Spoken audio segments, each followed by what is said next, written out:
Assalamualaikum warahmatullahi wabarakatuh. Bismillah, alhamdulillah, wassalatu wassalamu ala rasulillah, la hawla wa la quwwata illa billah, amma ba'd. Puji syukur kehadirat Allah subhanahu wa ta'ala atas limpahan karunia nikmatnya. Di waktu subuh yang mubarakah ini kita bisa melaksanakan salat subuh berjamaah. Salawat serta salam mari kita selalu aturkan kepada junjungan kita Nabi besar Muhammad sallallahu alaihi wasallam. Semoga kita mendapat syafaat beliau hingga yaumul akhir.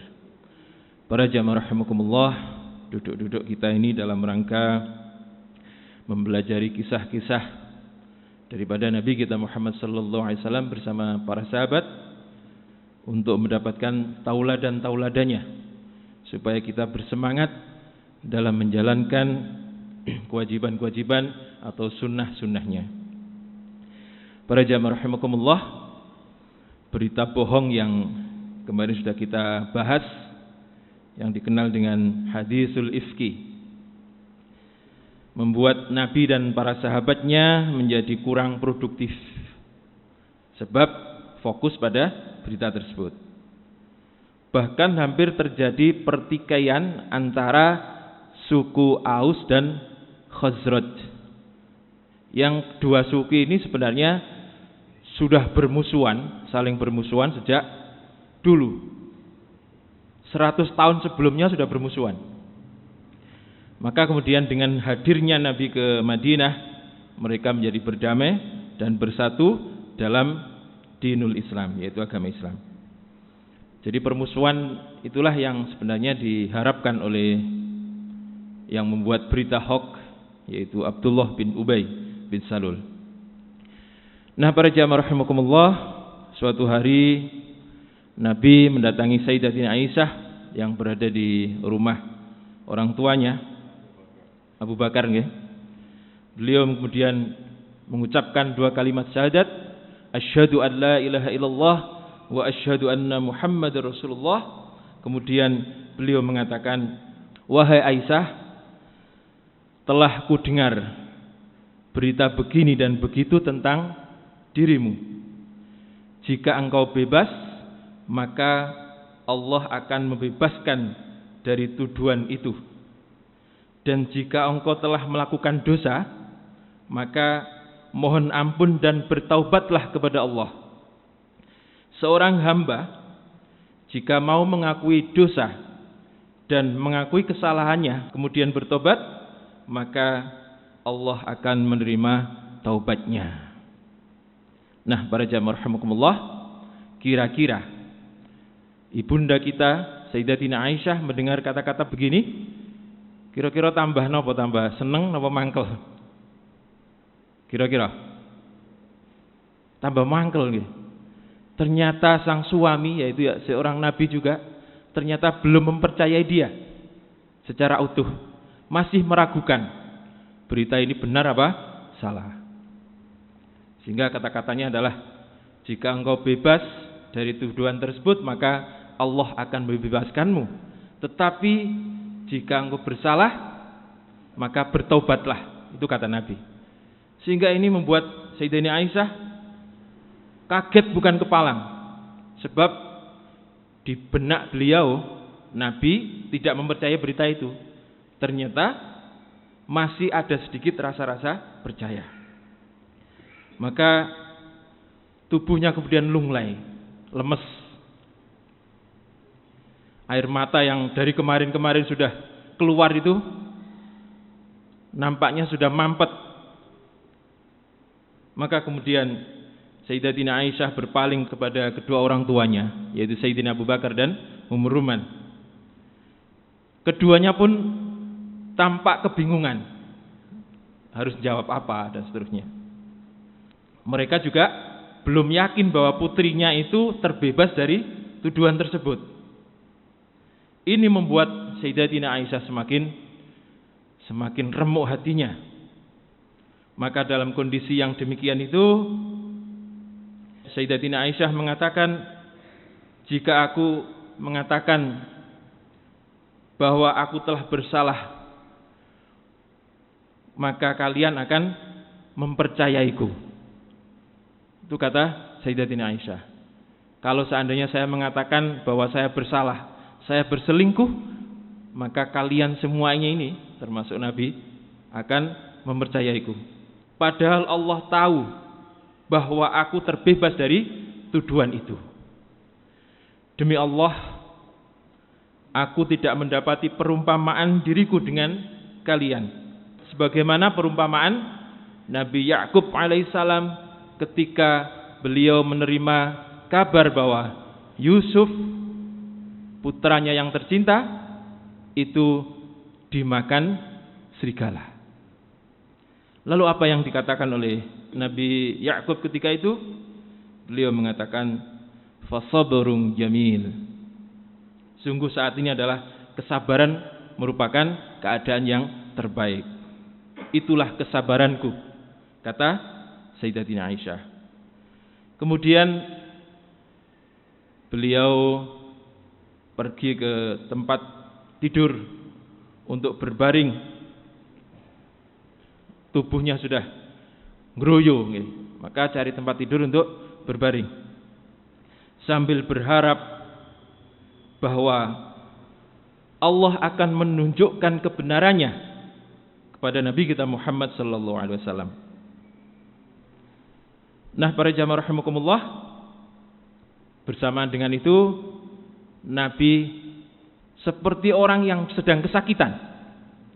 Butiran-butiran keringat bercucuran dari tubuhnya, seperti orang yang sedang berada di terik panas matahari. Nah, sesaat kemudian beliau dengan wajah sumringah kemudian mengucapkan, wahai Aisyah, pujilah Allah karena dia telah membebaskanmu dari tuduhan tersebut. Jadi Allah membebaskan Sayyidatina Aisyah dengan menurunkan ayat 11 sampai 24 kalau tidak salah, surat An-Nur. Jadi bukan main-main, 11 sampai 24. Sebab ini juga menjelaskan bagaimana orang-orang muslimin ikut membantu dalam penyebaran hoax ini, dan bagaimana azab yang akan diberikan oleh Allah kepada sumber hoax atau Abdullah bin Ubay bin Salul. Maka kemudian ibu daripada Sayyidatina Aisyah, yaitu Ummu Ruman, menyuruh Sayyidatina Aisyah untuk menemui Nabi, untuk berterima kasih kepada Nabi. Namun ibunda kita Sayyidatina Aisyah menolak dan mengatakan, tidak, demi Allah, aku tidak akan berterima kasih kepadanya, katanya. Dan aku tidak akan memuji kecuali memuji Allah, karena dialah yang telah menurunkan pembebasanku.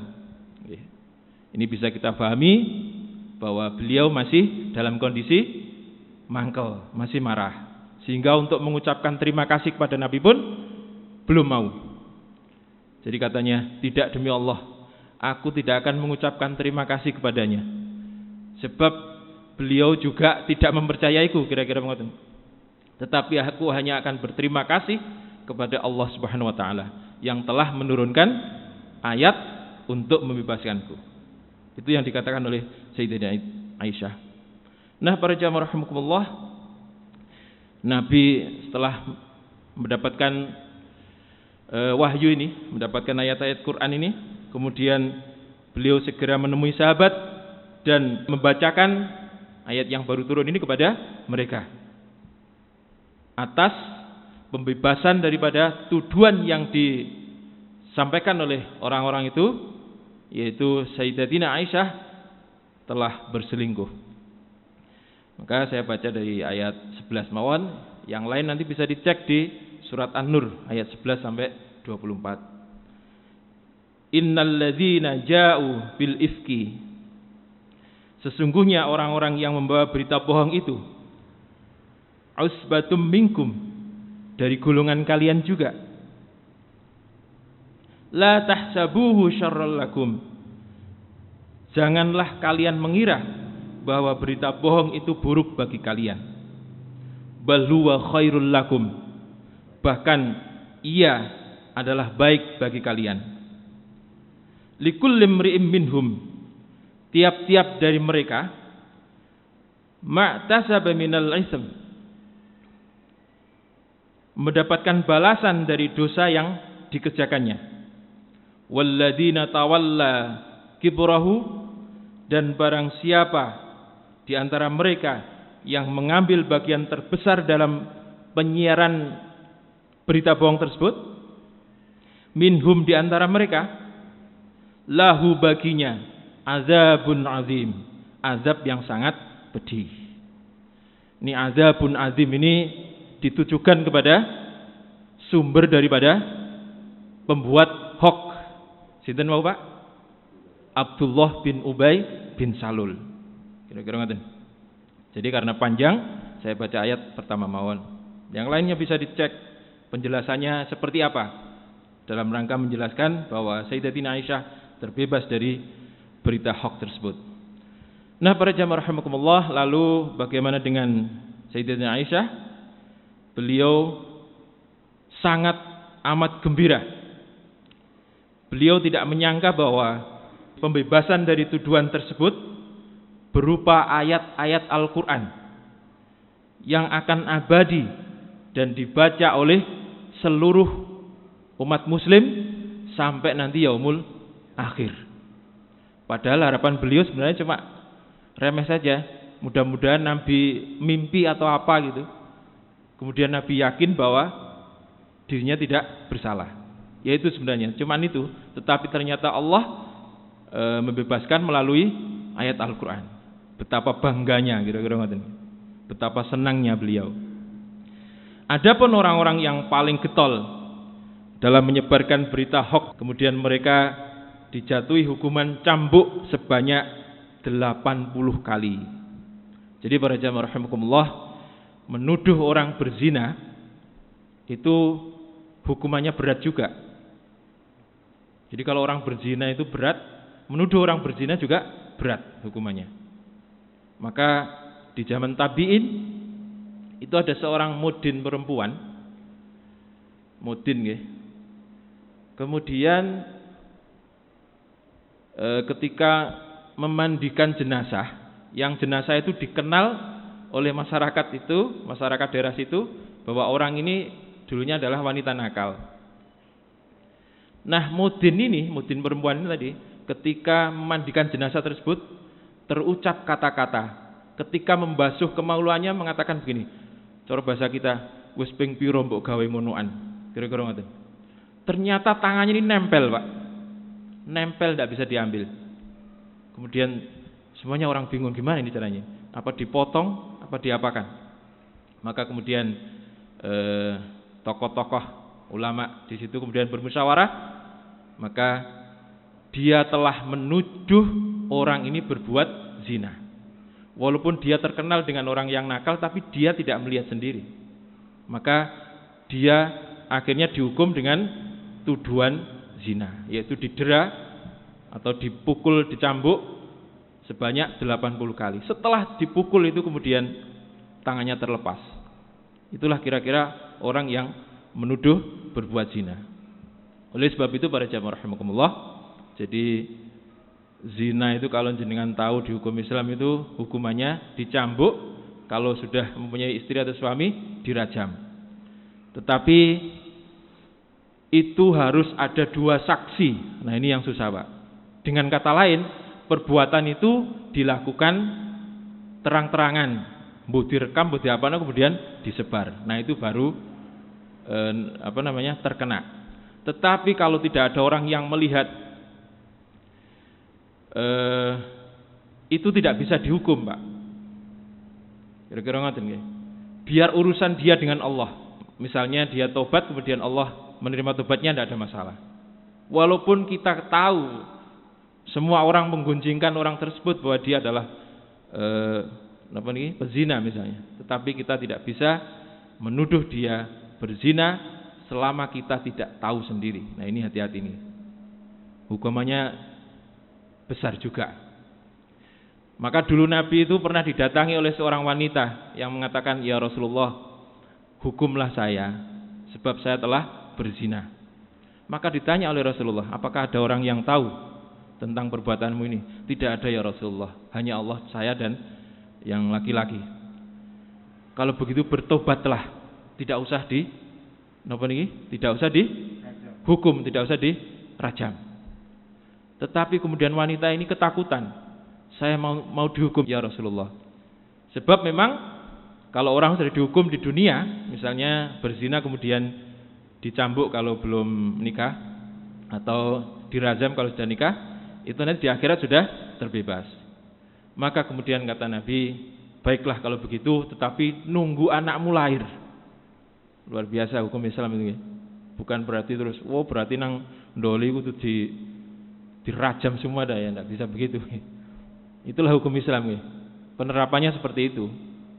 Kira-kira ngoten. Kita lanjut pada bahasan tadi. Jadi 3 orang yang mempunyai andil sangat besar dalam menyebarkan hoax ini.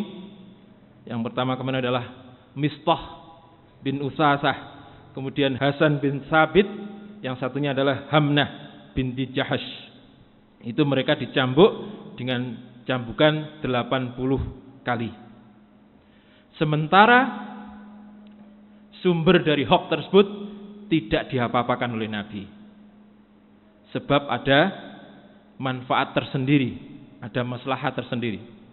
Di sisi lain juga Allah sudah mengancamnya dengan azabun azim. Nah, para jamaah rahimakumullah, salah satu penyebar hoax tersebut adalah Mistah bin Usasah. Dia masih kerabat dekat dengan Sayyidina Abu Bakar. Bahkan kesehariannya itu ditanggung oleh Sayyidina Abu Bakar. Sebab Mistah ini miskin. Itulah yang menyebabkan Sayyidina Abu Bakar menjadi sangat marah. Kemudian beliau berniat untuk menghentikan bantuan tersebut. Bantuan kepada Mistah tadi. Tapi kemudian ketika Nabi mendengar, Nabi tidak memperbolehkan. Akhirnya Abu Bakar tetap menanggung kehidupan daripada Mistah bin Usasah ini.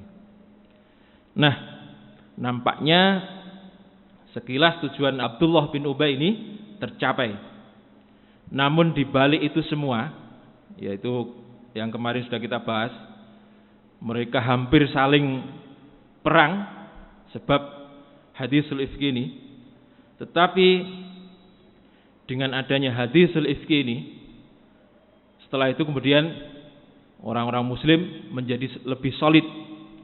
Antara kaum Aus dan Khazraj menjadi lebih dekat hubungannya. Itulah kira-kira yang dikatakan oleh Allah, jangan kau kira bahwa peristiwa ini adalah peristiwa yang jelek, justru ini adalah baik bagimu. Nah, para jamaah rahimakumullah, jadi ketika ada konflik itu, baik konflik rumah tangga atau konflik dengan yang lainnya, itu sebenarnya ada hikmah tersendiri di balik itu. Contoh kalau jenengan habis konflik dengan istri misalnya, habis rame. Nah, setelah baik itu ya, setelah baik itu kemudian baiknya itu melebihi daripada yang kemarin-kemarin. Ada orang neng-nengan sama tonggo, sudah bertahun-tahun neng-nengan. Tetapi di suatu saat karena ada omongan yang begini-begini, ternyata akhirnya jadi baik, nyambung. Nah, ini baiknya dua orang ini akan melebihi kebaikan-kebaikan sebelumnya, atau mungkin kebaikan orang lain. Itulah yang menjadi hikmah daripada masalah yang diberikan oleh Allah kepada kita. Jadi untuk kita juga sebenarnya. Jadi masalah itu supaya kita cerdas, supaya kita kuat, dan supaya kita dewasa. Maka dikasih Allah masalah. Kira-kira ngoten. Biasanya jenengan kalau kemantenan itu doanya seperti apa? Seperti nggih? Semoga samawa nggih. Barakallahu laka wa baraka alaika wa jama'a bainakuma fi khair. Barakallahu laka. Semoga Allah memberikan keberkahan kepadamu. atas hal-hal yang menyenangkan. Itu laka artinya. Jadi laka itu atas hal-hal yang menyenangkan, laka kepadamu. Wa baraka 'alaika, dan memberikan barokah atasmu atas hal-hal yang tidak menyenangkan. Jadi Allah menginginkan di saat jenengan itu mendapatkan kesenangan, Allah menginginkan barokah. Apa barokah nih Pak? Tambahnya kebaikan. Itu namanya barokah. Lalu bagaimana tambahnya barokah di saat senang itu? Ya syukur. Jadi kalau senang syukur. Wa baraka 'alaika, dan semoga Allah memberikan keberkahan atasmu ketika dalam keadaan tidak suka. Berarti ini adalah sabar. Jadi syukur dan sabar inilah dua unsur iman yang seperti halnya mata uang, tidak bisa dipisah. Kalau mendapatkan kesenangan syukur, kalau mendapatkan tidak kesenangan, tidak senang, kemudian sabar. Itulah unsur daripada iman sebenarnya. Nah, para jamaah rahimakumullah, suatu hari Nabi bermimpi. Yang mimpinya adalah beliau memasuki kota Mekah bersama dengan para sahabat dalam keadaan memakai baju ihram dan menuntun hewan-hewan kurban sambil mengagungkan nama Allah. Kemudian mimpi itu diceritakan kepada para sahabat. Alangkah senangnya para sahabat itu, terutama kaum muhajirin. Sudah 6 tahun Pak, tidak mengunjungi tempat tinggal mereka, tempat mereka lahir dulu. Alangkah senangnya mereka itu. Nah, kemudian apa yang akan dilakukan oleh Nabi dan para sahabatnya atas mimpi tersebut akan kita bahas pada pertemuan yang akan datang. Demikian, kurang lebihnya mohon maaf, mudah-mudahan manfaat. Assalamualaikum warahmatullahi wabarakatuh.